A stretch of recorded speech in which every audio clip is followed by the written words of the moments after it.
स्वागत है आप लोग का फिर से आइडियल इंग्लिश क्लास में इस नए टॉपिक के साथ। आपने देखा टेंस का सीरीज पार्ट 1 से लेकर पार्ट 4 तक प्रेजेंट टेंस का 4 भेद और पार्ट 5 से लेकर के पार्ट 8 तक आपने देखा पास्ट टेंस का चारों भेद। अब पार्ट 9 से इस वीडियो से लेकर के पार्ट 12 तक मतलब पार्ट 12 तक आप देखोगे कि फ्यूचर टेंस का क्रम क्या होता है, भेद क्या होता है, उस चीजों को आप पढ़ोगे। आप ऐसे समझे कि फ्यूचर टेंस के जो 4 भेद होते हैं उस चीज को आप पार्ट 9, पार्ट 10, 11 और पार्ट 12 में आप फ्यूचर टेंस के 4 भेदों को आप पढ़ोगे। तो आज जो है टॉपिक, ये जो टेंस का पार्ट 9 है, इस वीडियो में आप देखोगे सिंपल फ्यूचर टेंस अर्थात फ्यूचर टेंस का पहला भेद जिसका नाम है सिंपल फ्यूचर टेंस, सामान्य भविष्य काल। तो आइए देखते हैं एक एक करके बारीकी से क्या होता है सिंपल फ्यूचर टेंस, इसका पहचान क्या होता है, स्ट्रक्चर क्या है, एग्जाम्पल क्या है, हेल्पिंग वर्ब क्या है। तो आइए एक एक करके हम देखते हैं। देखिए, फ्यूचर का मतलब होता है भविष्य। भविष्य में क्या होगा, भविष्य के बारे में हम इन टेंस में आप और हम पढ़ेंगे क्या होता है भविष्यकाल और भविष्य क्या होता है।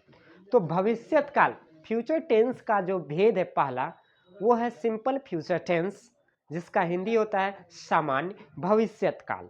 तो आइए देखते हैं। सिंपल फ्यूचर टेंस को हिंदी में कहा जाता है सामान्य भविष्यकाल और इसका पहचान क्या होता है, आइए देखते हैं।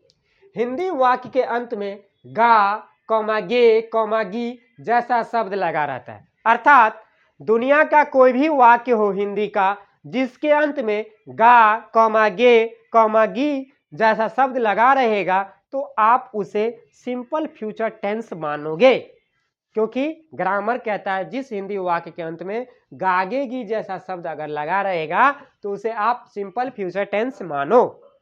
तो आपने देखा कि सिंपल फ्यूचर टेंस का पहचान क्या होता है, हिंदी वाक्य के अंत में गागेगी जैसा शब्द लगा रहता है। अब सिंपल फ्यूचर टेंस के अंतर्गत हेल्पिंग वर्ब कौन कौन सा प्रयोग होता है, तो सिंपल फ्यूचर टेंस के अंतर्गत 2 हेल्पिंग वर्ब का प्रयोग किया जाता है। पहला है शैल और दूसरा है विल। पहला शैल और दूसरा विल। और सिंपल फ्यूचर टेंस के अंतर्गत वर्ब का पहला रूप V1 का प्रयोग किया जाता है। शैल और विल हेल्पिंग वर्ब हो गया, साथ में वर्ब का पहला रूप प्रयोग होगा। लेकिन इसमें एक चीज थोड़ा सोचने योग्य है और समझने योग्य है, वो क्या है, तो देखिए हेल्पिंग वर्ब आप जो शैल को देख रहे हैं इसका प्रयोग केवल 2 ही कर्ता के साथ किया जाता है, 2 ही सब्जेक्ट के साथ किया जाता है। वो 2 सब्जेक्ट कौन है, तो देखिए शैल का प्रयोग 2 ही कर्ता के साथ आई और वी, आई और वी के साथ 2 ही कर्ता के साथ शैल का प्रयोग किया जाएगा, बाकी सभी कर्ताओं के साथ विल का प्रयोग। याद रखिएगा कि शैल का प्रयोग, शैल जो हेल्पिंग वर्ब है इसका प्रयोग केवल आई और वी के साथ किया जाएगा और बाकी जितने भी कर्ता है सभी के साथ विल का प्रयोग। और याद रखिएगा सिंपल फ्यूचर टेंस के अंतर्गत वर्ब का पहला रूप V1 का प्रयोग किया जाएगा। तो आपने देखा हेल्पिंग वर्ब क्या होता है और हेल्पिंग वर्ब शैल का प्रयोग कौन कौन कर्ता के साथ किया जाता है, आई और वी के साथ किया जाता है, याद रखना। तो अब स्ट्रक्चर देखते हैं, स्ट्रक्चर क्या होता है। तो सबसे पहले आपको पता ही है सब टेंस में हम पॉजिटिव स्ट्रक्चर बनाते हैं। सबसे पहले तो पॉजिटिव स्ट्रक्चर बनाएंगे, तो P प्लस मतलब पॉजिटिव, जिसको अफर्मेटिव भी कहते हैं। तो सबसे पहले सब्जेक्ट प्लस शैल या विल, जिसके साथ शैल लगेगा उसके साथ शैल लगाएंगे, जिसके साथ विल लगेगा विल लगाएंगे। आपको पता ही है शैल का प्रयोग केवल 2 कर्ता के साथ आई और वी के साथ किया जाएगा और विल का प्रयोग बाकी सभी कर्ताओं के साथ। आई और वी के छोड़कर जितने भी कर्ता है सभी के साथ विल और आई और वी के साथ शैल का प्रयोग प्लस वर्ब का पहला रूप V1 प्लस ऑब्जेक्ट। आप देखेंगे निगेटिव स्ट्रक्चर, जिसको अफर्मेटिव निगेटिव भी कहा जाता है, निगेटिव। तो सबसे पहले सब्जेक्ट प्लस शैल या will plus not plus V1 plus object. Subject plus shall या विल, जिसके साथ शैल लगेगा शैल लगाएंगे, जिसके साथ विल लगेगा विल लगाएंगे, प्लस नॉट क्योंकि निगेटिव सेंटेंस है, निगेटिव स्ट्रक्चर है, प्लस वर्ब का पहला रूप V1 और V1 का प्रयोग करेंगे, प्लस ऑब्जेक्ट। निगेटिव में क्या हो जाता है, सबसे पहले आप सब्जेक्ट को लेते हो, उसके बाद जो हेल्पिंग वर्ब होता है उसको लेते हैं, उसके बाद NOT नॉट का प्रयोग करते हैं, उसके बाद वर्ब का पहला रूप इसके अंतर्गत सिंपल फ्यूचर टेंस के अंतर्गत, और उसके बाद ऑब्जेक्ट का प्रयोग करते हैं। अब देखेंगे इंटेरोगेटिव स्ट्रक्चर। तो आपको मालूम है पहले से ही कि इंटेरोगेटिव स्ट्रक्चर में सबसे पहले हम शैल और विल को पहले ले लेते हैं, मतलब हेल्पिंग वर्ब को हम पहले लिखते हैं, क्योंकि क्या जैसा सब लगा रहता है, क्योंकि इंटेरोगेटिव सेंटेंस की बात हो रही है। तो इंटेरोगेटिव सेंटेंस में सबसे पहले शैल और विल का प्रयोग पहले किया जाएगा, plus subject plus not optional. Not optional क्यों लेते हैं, क्योंकि क्या वाला सेंटेंस में जिसमें क्या लगा रहता है सेंटेंस में, उस सेंटेंस में नहीं जैसा शब्द लगा भी रहता है और नहीं भी लगा रहता है, इसलिए नॉट को हम ऑप्शनल मान के चलते हैं, ताकि नॉट लगा रहेगा तब हम NOT नॉट का प्रयोग करेंगे और नहीं लगा रहेगा तो नहीं करेंगे, इसलिए नॉट को हम मान के चलते हैं। चलो नॉट को ले लेते हैं साथ में, जहां प्रयोग करने का समय आएगा वहां करेंगे, वरना नहीं करेंगे। तो देख लीजिए, प्लस वर्ब का पहला रूप प्लस ऑब्जेक्ट। अब बात आती है डबल इंटेरोगेटिव स्ट्रक्चर। अब क्या है, डबल इंटेरोगेटिव सेंटेंस। तो उसको डबल इंटेरोगेटिव स्ट्रक्चर के आधार पर बनाया जाता है। तो देखिए, तो डबल इंटेरोगेटिव स्ट्रक्चर में सबसे पहले क्या लेते हैं हम, क्वेश्चन वर्ड या नहीं तो WH वर्ड, प्लस शैल या विल हेल्पिंग वर्ब है, plus subject plus not optional plus V1 plus object. ध्यान रखिएगा, सबसे पहले क्वेश्चन वर्ड लेंगे, क्वेश्चन वर्ड को ही WH वर्ड कहा जाता है, प्लस शैल या विल, शैल जिसके साथ शैल लगेगा उसके साथ शैल लगाएंगे, जिसके साथ विल लगेगा विल लगाएंगे, plus subject plus not optional. क्योंकि नॉट ऑप्शनल क्यों लेते हैं, लगा भी रहता है नॉट जैसा शब्द और नहीं भी लगा, इसलिए नॉट का प्रयोग करेंगे, जहां पे उपयोग पड़ेगा जरूरी पड़ेगा वहां पे करेंगे, वरना नहीं करेंगे, इसलिए ऑप्शनल लेके चलते हैं। प्लस वर्ब का पहला रूप V1 प्लस ऑब्जेक्ट। तो आपने देखा कि सिंपल फ्यूचर टेंस का जो स्ट्रक्चर होता है किस तरह से तैयार किया जाता है, एक एक करके आपने देखा। अब बारी आती है एग्जाम्पल की ओर देखना। एग्जाम्पल क्या होता है, एक एक करके हम देखते हैं। तो सबसे पहले पहला एग्जाम्पल क्या है, एग्जाम्पल मैं नाचूंगी, मैं नाचूंगी, तो आई। तो सबसे पहले देखेंगे मैं नाचूंगी कौन सा सेंटेंस है, तो पॉजिटिव है, क्योंकि नॉट नहीं लगा है तो यह अफर्मेटिव सेंटेंस का लाएगा, नहीं तो पॉजिटिव सेंटेंस। तो हम पॉजिटिव स्ट्रक्चर की ओर देखेंगे, क्या यही ना देखेंगे, पॉजिटिव है तो पॉजिटिव स्ट्रक्चर के आधार पर बनाएंगे सेंटेंस को। तो आइए देखते हैं। तो पॉजिटिव स्ट्रक्चर पहले है क्या है, सब्जेक्ट। तो सब्जेक्ट क्या हमारा क्या है, आई, मैं, तो मैं का क्या होता है इंग्लिश आई। उसके बाद क्या है, शैल या विल। तो आई के साथ क्या लगता है, याद रखिए, याद करिए थोड़ा, आई के साथ क्या लगता है, तो हमने अभी बताया था थोड़ी देर पहले, आई के साथ शैल का प्रयोग केवल दो ही करता है दुनिया में, आई और वी, जिसके साथ शैल का प्रयोग किया जाता है। तो नियमतः आई के साथ शैल लगाएंगे, प्लस वर्ब का पहला रूप V1। तो नाचना का V1 क्या होगा, वर्ब का पहला डांस, तो डांस।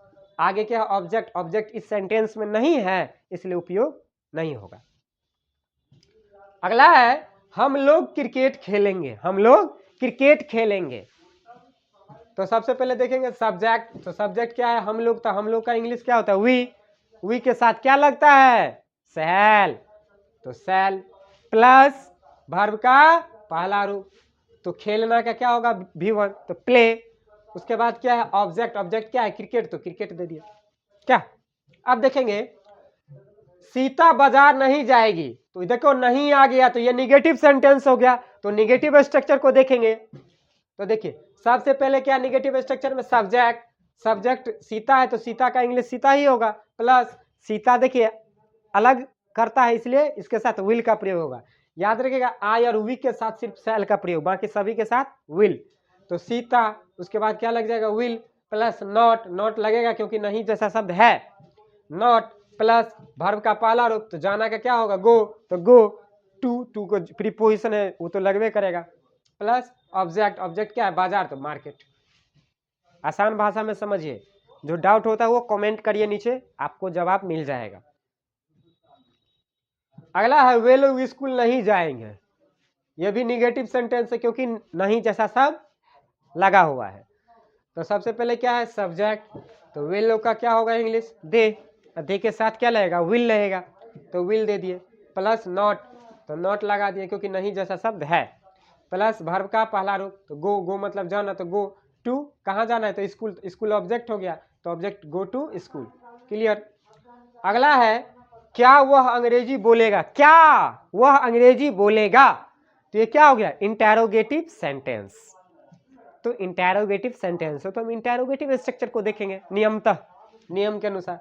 तो इंटेरोगेटिव स्ट्रक्चर क्या है हमारा, तो सबसे पहले शैल या विल, कर्ता के अनुसार हेल्पिंग वर्ब का प्रयोग करेंगे, तो कर्ता क्या है वह के साथ तो शैल लगेगा नहीं, इसलिए शैल का प्रयोग नहीं किया जाएगा, तो विल आएगा, तो विल दे दिए हैं।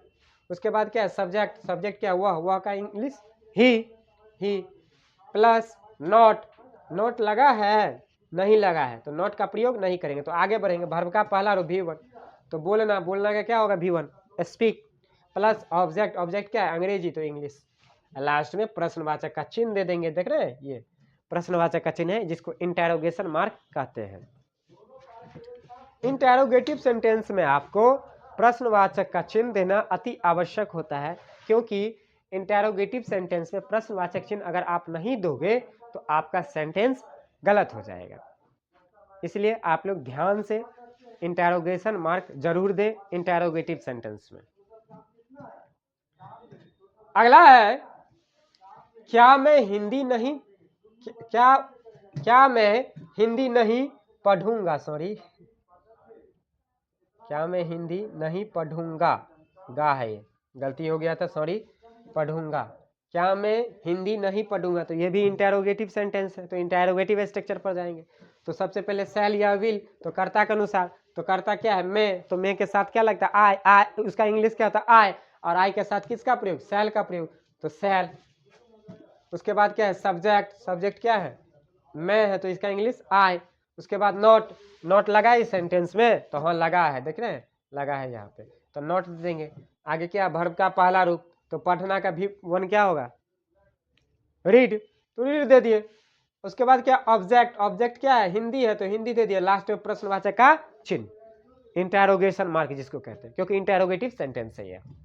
अब देखिए अगला है क्वेश्चन, वे लोग इस काम को क्यों नहीं करेंगे, ध्यान रखिएगा वे लोग इस काम को क्यों नहीं करेंगे, तो हमारा सेंटेंस कौन सा ये हो जाएगा double interrogative sentence, WH word वाला सेंटेंस हो जाएगा, क्योंकि क्यों जैसा शब्द लगा है, तो हम डबल इंटेरोगेटिव स्ट्रक्चर पर ध्यान देंगे। अब तो डबल इंटेरोगेटिव स्ट्रक्चर हमारा क्या है, तो यहाँ है, तो सबसे पहले क्या लिया जाएगा क्वेश्चन वर्ड या नहीं तो WH वर्ड, क्वेश्चन वर्ड को ही WH वर्ड कहते हैं और WH वर्ड को ही क्वेश्चन वर्ड कहा जाता है। तो क्वेश्चन वर्ड क्या है इसमें सबसे पहले वो पता करिए, तो क्यों, क्यों का इंग्लिश क्या होता है वाई, तो वाई दे दिए हैं, हाँ दे दिए हैं, प्लस शैल या विल, शैल या विल, तो कर्ता के अनुसार शैल विल का प्रयोग किया जाए, कर्ता क्या है उसके अनुसार, तो कर्ता वे लोग हैं, तो वे लोग के लिए हम दे का विल का प्रयोग करते हैं, शैल का तो नहीं, शैल का प्रयोग आई और वी के साथ वे, लेकिन वे लोग हैं, वे लोग के लिए विल, तो विल दे दिए हैं। आगे क्या है सब्जेक्ट, सब्जेक्ट हमारा क्या है वे लोग, तो वे लोग का इंग्लिश क्या होगा दे, प्लस नॉट, ऑप्शनल है नॉट लगा रहेगा तब ना लगाएंगे, हाँ लगा है क्या, हाँ लगा है, नहीं तो नॉट दे दिए, प्लस वर्ब का दूसरा रूप करना है, तो करना का क्या होगा डू, ऑब्जेक्ट क्या है यह काम, तो दिस वर्क, तो दिस वर्क, लास्ट में प्रश्नवाचक का चिन्ह इंटेरोगेशन मार्क। इंटेरोगेटिव और डबल इंटेरोगेटिव सेंटेंस दोनों में आपको इंटेरोगेशन मार्क देना अति आवश्यक रहता है। अगला वाक्य क्या है हमारा, अगला सेंटेंस, हम लोग अंग्रेजी कब सीखेंगे, हम लोग अंग्रेजी कब सीखेंगे, तो कब, कब क्या है WH वर्ड है, क्वेश्चन वर्ड है, तो कब का इंग्लिश क्या होगा व्हेन, तो स्ट्रक्चर पर पहले देखते हैं, तो सबसे पहले क्या WH वर्ड या नहीं तो क्वेश्चन वर्ड, तो क्वेश्चन वर्ड क्या है हमारा कब, तो कब के अनुसार व्हेन होगा, प्लस शैल या विल, तो करता क्या है हम लोग है, हम लोग का वी होता है, वी के साथ क्या लगता है शैल, तो शैल। उसके बाद सब्जेक्ट, सब्जेक्ट क्या है हम लोग, तो हम लोग का इंग्लिश क्या होता है वी। उसके बाद वर्ब का पहला रूप, वर्ब का पहला, तो वर्ब क्या है सीखना, तो सीखेंगे का क्या होगा वर्ब का पहला लर्न। उसके बाद ऑब्जेक्ट, ऑब्जेक्ट क्या है तो अंग्रेजी है, तो इसलिए इंग्लिश, प्लस प्रश्नवाचक का चिन्ह दे देंगे, जिसको इंटेरोगेशन मार्क कहते हैं। तो ये आपका एग्जाम्पल है, ये आपका स्ट्रक्चर है, ये आपका हेल्पिंग वर्ब है, ये आपका पहचान है सिंपल फ्यूचर टेंस का। तो आपने देखा कि सिंपल फ्यूचर टेंस होता क्या है, इसका पहचान क्या है, हेल्पिंग वर्ब क्या है, स्ट्रक्चर कैसे बनाया जाता है और कैसे बनाया जाता है और कैसा होता है, और एग्जाम्पल क्या होता है, क्या क्या होता है और कैसे होता है और कैसे बनाया जाता है। एक एक चीज को आपने बारीकी से देखा। आशा है कि यह वीडियो आपको बहुत बढ़िया लगा हो, और आप लोगों की आसानी के लिए हम पार्ट बाय पार्ट वीडियो बनाते हैं, ताकि आपको एक एक चीज को बारीकी से पढ़ने को मिलेगा। तो आप लोगों से यही आशा है कि आप लोग चैनल को सब्सक्राइब जरूर करें, लाइक करें, कमेंट करें, अपने दोस्तों के साथ जरूर शेयर करें, ताकि आपके दोस्तों को भी पढ़ने का मौका मिलेगा, हर एक स्टूडेंट को मौका मिलेगा। तो आपसे मिलते हैं अगले वीडियो में नए टॉपिक के साथ, अगले भेद के साथ, टेंस का जो अगला क्रम रहेगा उसके साथ। तब तक के लिए थैंक यू।